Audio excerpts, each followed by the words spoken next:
ഞാൻ കമ്മിറ്റിയിൽ തിരിച്ചു വന്നിട്ട് എനിക്ക് നിർബാധിത്വം, നിങ്ങൾ ഇലക്ഷൻ പ്രഖ്യാപിച്ചോളൂ, ഞാൻ തന്നെ പ്രഖ്യാപിക്കാൻ റെഡിയാ. പക്ഷേ നിങ്ങൾ നമുക്ക് ഇത് തന്നു കഴിഞ്ഞിട്ട് നമ്മൾ നിർബാധിത്വം, നമ്മൾ നമ്മുടെ കണക്കും, നമ്മൾ നമ്മുടെ ഒരു അമ്മ ഡ്യൂട്ടി ഒന്നും റോങ് ആയി ചെയ്യില്ല. ഇപ്പൊ കൈനീട്ടം എല്ലാം നമ്മൾ അയച്ചു. നിങ്ങൾക്ക് ഇത് ഞാൻ പറയുന്നത് ഞങ്ങൾക്കിത് തരാനുള്ള അധികാരമില്ലെന്ന്. അത് ഓക്കെ, ശരി. അപ്പൊ പിന്നെ എനിക്ക് അങ്ങനെ ജനറൽ ബോഡി തന്നെ തരണം.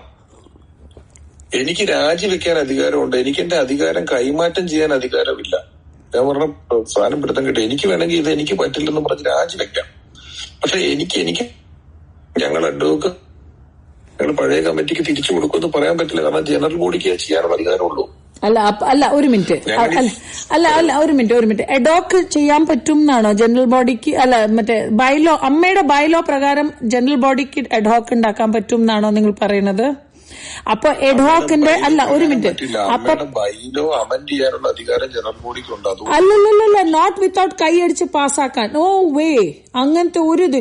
പ്രീവിയസ് എഡ്ഹോക്ക് അവര് 8-10 മാസം അവര് അതേ കമ്മിറ്റിയാണ് മുന്നോട്ട് കൊണ്ടുപോയത്. മനസ്സിലായോ സാർ? ഇതിന്റെ നിങ്ങൾ വീഡിയോ പ്രോഗ്രാം കാണിച്ചാലും ഉണ്ടായിരുന്ന ഞങ്ങളുടെ പ്രസിഡന്റ് രാജിവെച്ച് പോയി സാഹചര്യത്തിൽ ജനറൽ ബോഡി ഒരു അഡ്വോക്കേറ്റ് കമ്മിറ്റി ഏൽപ്പിച്ചു എന്നാണ് ഇപ്പോൾ ഇതിപ്പോ വരുന്ന വ്യാഖ്യാനം. അങ്ങനെയല്ലേ വരുള്ളൂ. ഓക്കെ പിഷു, എന്താ പറയാ പിഷു, അപ്പോ ആണുങ്ങള് മറ്റേ ലാലേട്ടൻ ഉണ്ടായിരുന്ന കമ്മിറ്റി എഡ്ഹോക്ക് ആയപ്പോ റൂള് വേറെ, സ്ത്രീകൾ എഡ്ഹോക്ക് ആയപ്പോ റൂള് വേറെ. അപ്പോ that means according to the convenience the ad hoc. പിന്നെ ഒരു ചെയർ ഉണ്ടാവുമ്പോ എങ്ങനെയാണ് ജഗദീഷ് ഏട്ടൻ?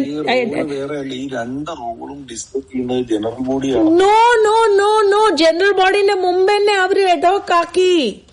ജനറൽ ബോഡി ആര്? ഈ ലാലേട്ടനും ബാബുരാജേട്ടന്റെ, ലാലേട്ടൻ അല്ല ഞാൻ പറയുന്നത്, ബാബുരാജേട്ടൻ എങ്ങനെ ആ കൺവീനിയർ ആയിട്ട് അത്ര ദിവസം വരെ നിന്നു?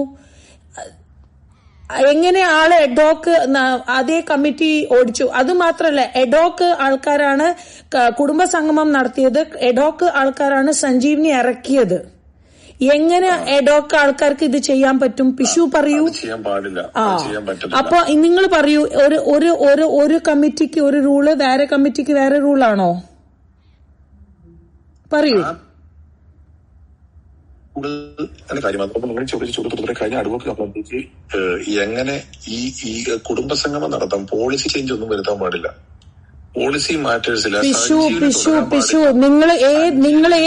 നിങ്ങൾ ഏത് അഡ്വക്കേറ്റിന്റെ കൂടെ കൺസൾട്ട് ചെയ്യുന്നു? ഞാൻ നിങ്ങളുടെ അഡ്വക്കേറ്റിന്റെ കൂടെ ഇരിക്കാൻ റെഡിയാണ്. അല്ല, നമ്മൾ അഡ്വക്കേറ്റിനോട് സംസാരിച്ചിട്ട് കാര്യമില്ല, അമ്മയുടെ ഉദ്യോഗസ്ഥനോടല്ലേ സംസാരിക്കേണ്ടത്. ഞാൻ പറയുന്നത് സഞ്ജീവനി തുടങ്ങാനുള്ള അധികാരം അഡ്വക്കേറ്റ് കമ്മിറ്റിക്കില്ല. തുടങ്ങിയോ നടത്താനുള്ള അധികാരമുണ്ട്. തുടങ്ങി. അപ്പൊ അത് തെറ്റാണോ? ആണ്. അപ്പോ എന്തുകൊണ്ട്?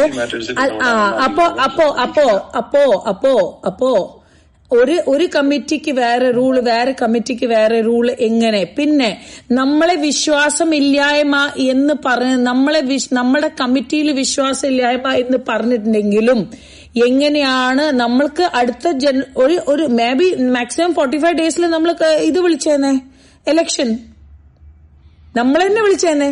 എങ്ങനെയാണ് കമ്മിറ്റി മാറ്റാൻ പറ്റുന്നത്? എങ്ങനെ? നമ്മള് ഇതാ ചോദിച്ചത്. 45 ദിവസം കൊടുക്കൂ.